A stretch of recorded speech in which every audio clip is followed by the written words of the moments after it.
Welcome back. We're here in Bangor at the moment, and we were going to go across to Port Patrick over here, but we've decided to skip it because of the funny winds and go straight up to Campbelttown up here. We're slipping our berth here at 4 o'clock in the morning. There's a lot of cloud over the top of us, so it's not as light as it would normally be at 4 o'clock in the morning.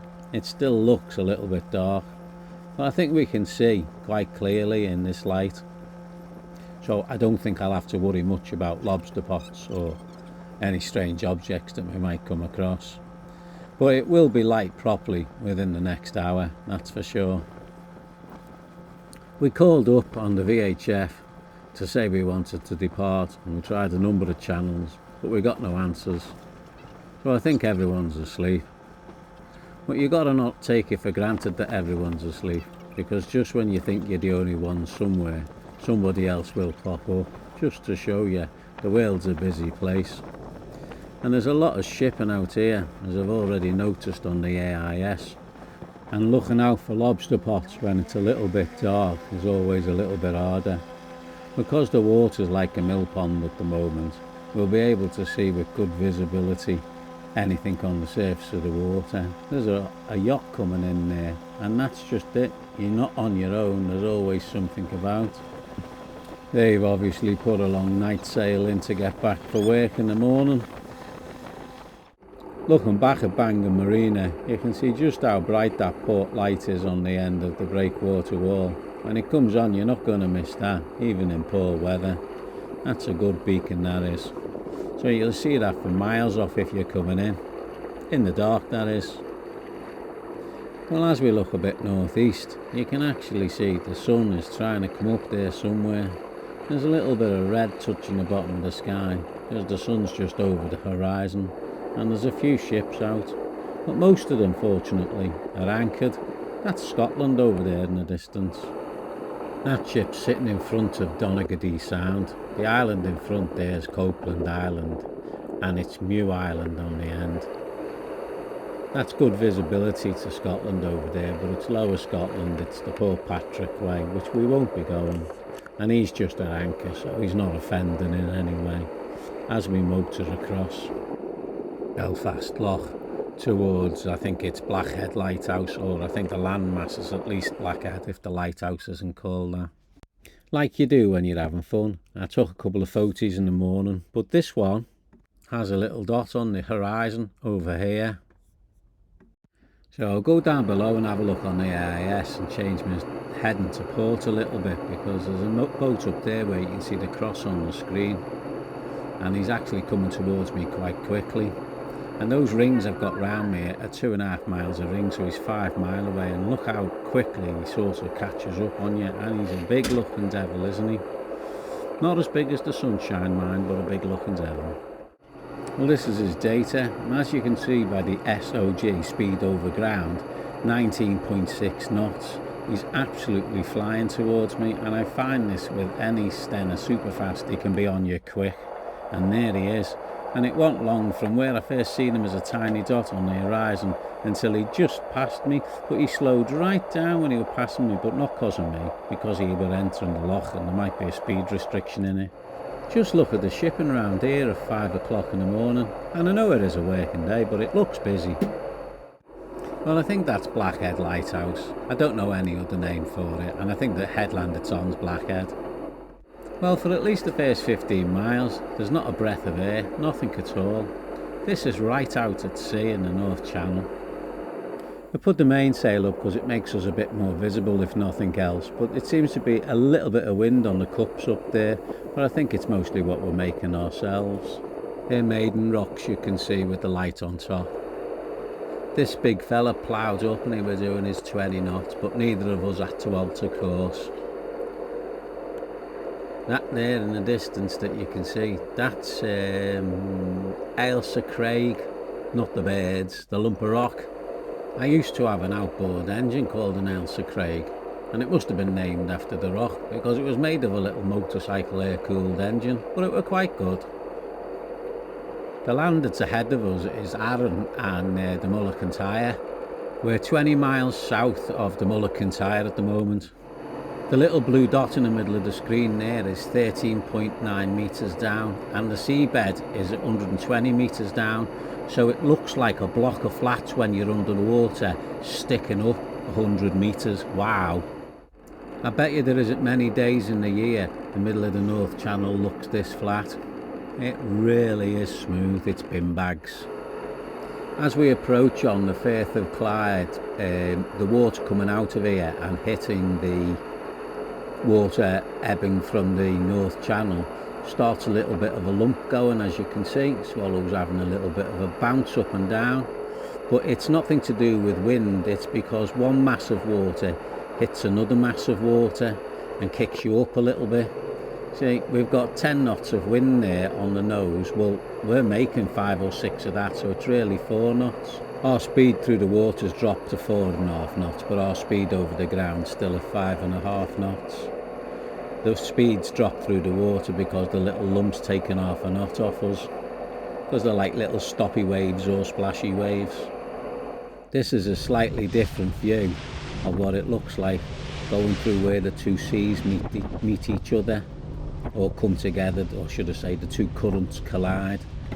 And it's these currents colliding that's making this little bump in the water and not much else.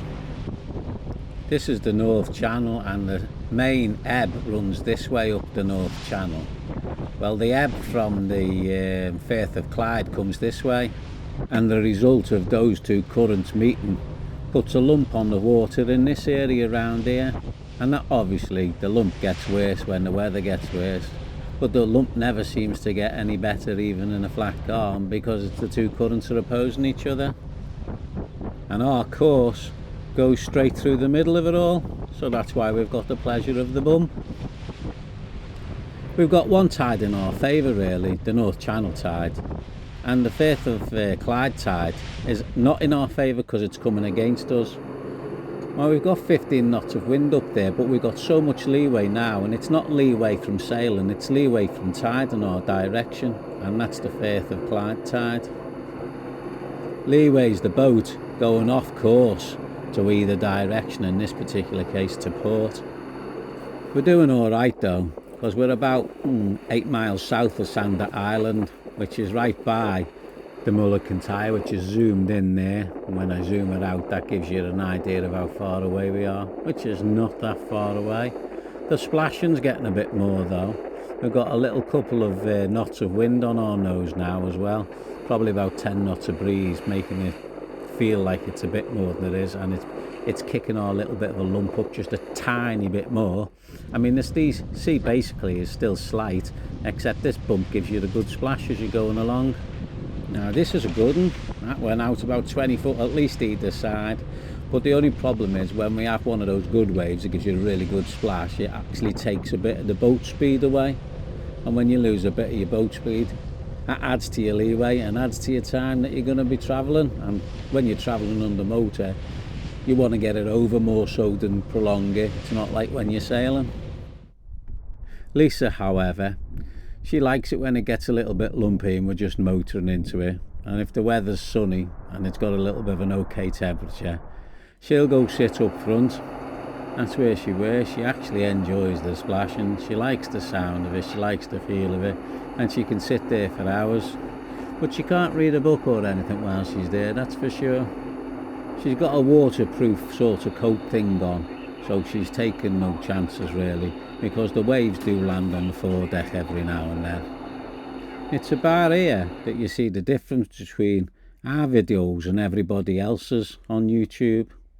If you notice, Lisa's fully dressed.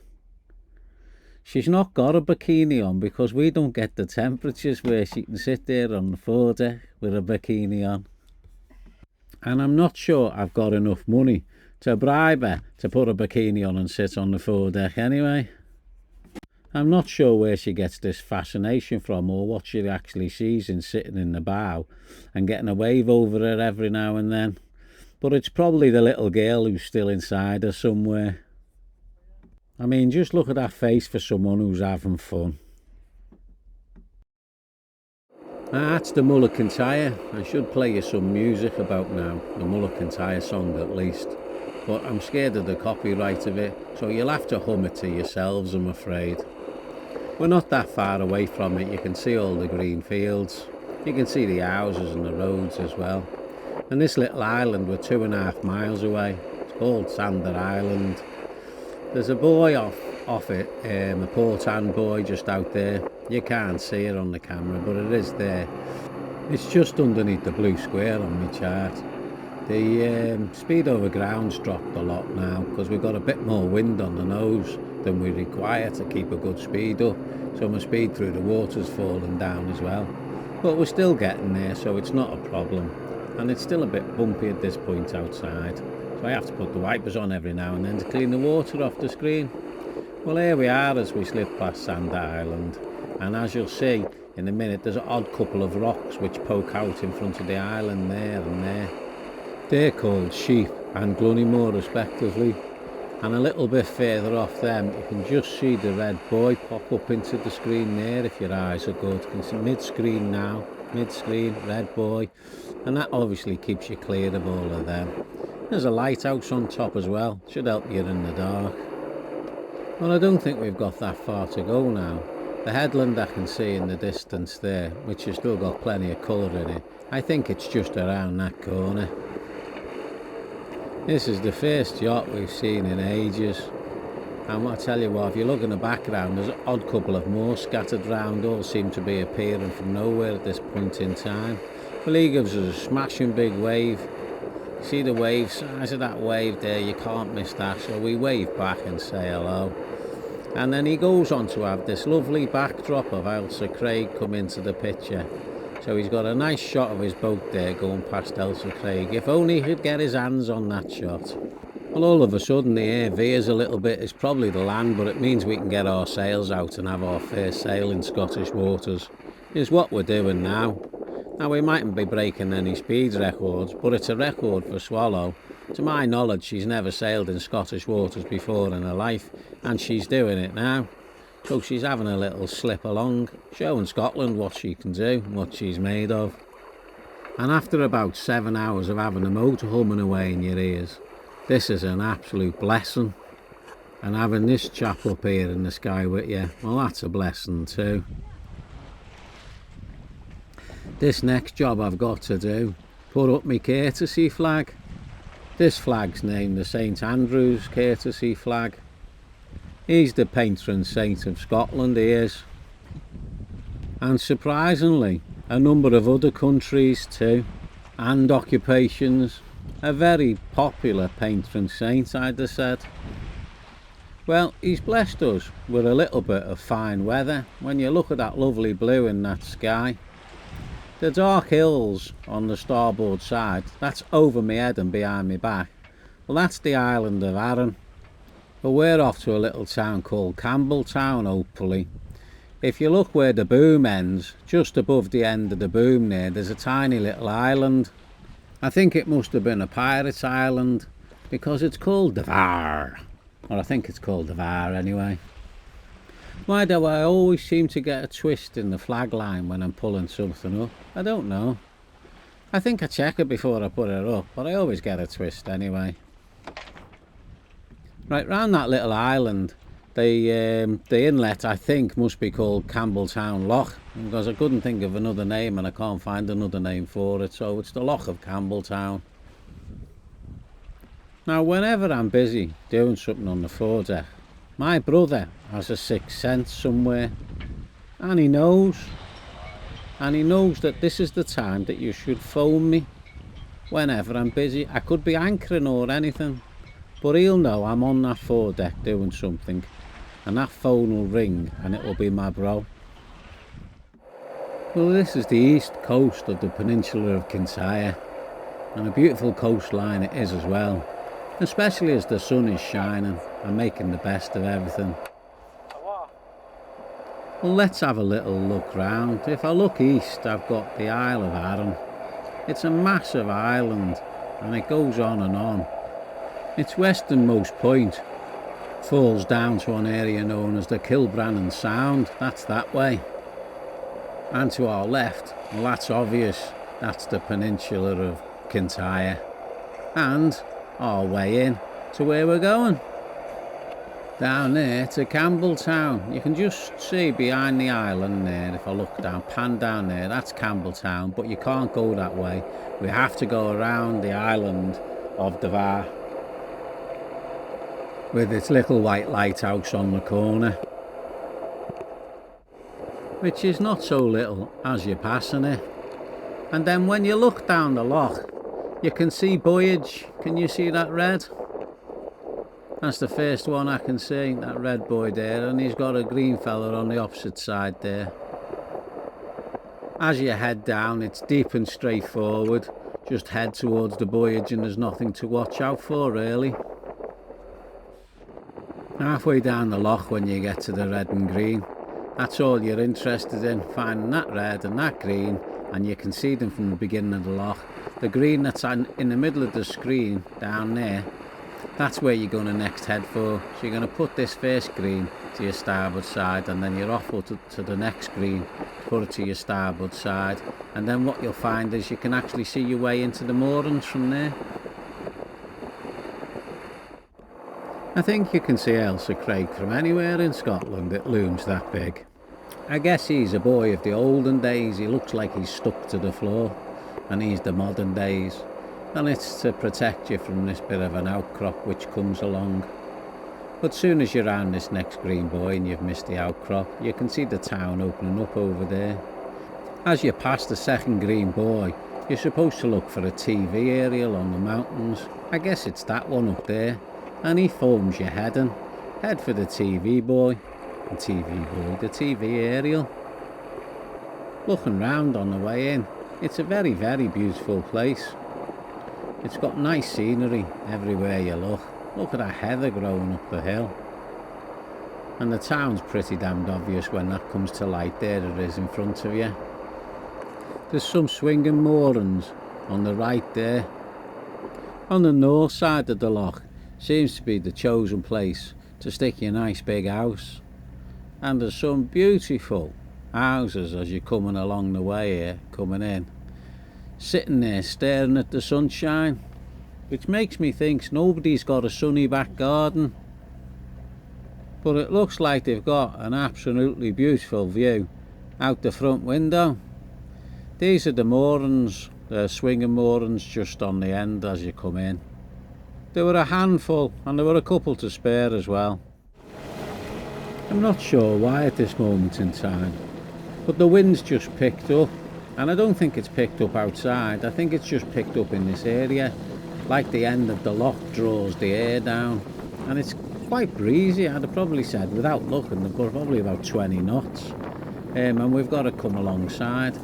Well, you can see the little green buoy there on our starboard side, not to go the wrong side of, but I don't know what it does besides mark maybe a shallow. Well, we're going to be pinned onto this when we get onto it, and I'm not sure if the weather's going to be inclement that I'd like to be here. I'd rather be on the other side of it, but this is where he's asked us to go at the moment, so we'll just pull up and see what happens. There's quite a few people about on other boats. I don't see anybody keen to grab a line for us, but it doesn't matter, I'm sure we'll manage. We've got plenty of fenders out, so Lisa steps off at the right point in time and I get to step off at the right point in time, so not much ado there. But I think the boat will still be stuck to this with the breeze that's coming down here. As you can see from the flag on the boat in front of us, it's a fair stiff breeze. And the one on top of the RNLI building. Well, me being me, asked the dockman whether we could move to a bit further down so we'd be a bit more protected. He gave us a place a lot further down, which is brilliant. So we're just making our way down to it now. And as you can see by the flag on the back of my boat, it's having a lot less of a hissy fit than it was a couple of minutes ago when we were in the other place. I think the dockmaster had gone on his lunch, that's why he wasn't about.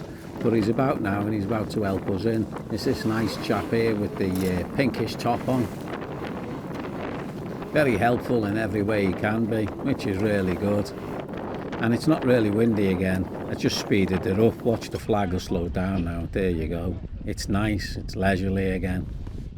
Well, we've very much landed now in Campbelttown, so let's have a quick look round. get them lines tied. I put plenty of lines on it because I'm not sure if there's a blow coming through or not, because the weather keeps changing. And there's plenty of boats in here and not many spaces left. Look at the size of that mast. That mast's going to cause us a problem later on, because if a cloud comes, that's going to poke a hole in it and it's going to make it rain round here. Well, we've had a very pleasant day around and about. The local plod, making sure that we behave ourselves, and the sun's going down on Campbelttown. The wind seems to have dropped right down now as well, and there's Swallow, looking pretty, all on her own, in the middle of nowhere. And there's some really big boats coming now as well. I can't get over the size of that mast up there. I just know it's going to poke a hole in the cloud, and the next morning it had poked a hole in the cloud and the boat was soaking wet. So we're in no hurry to go out and see what the weather's like today. So until next time, bon voyage.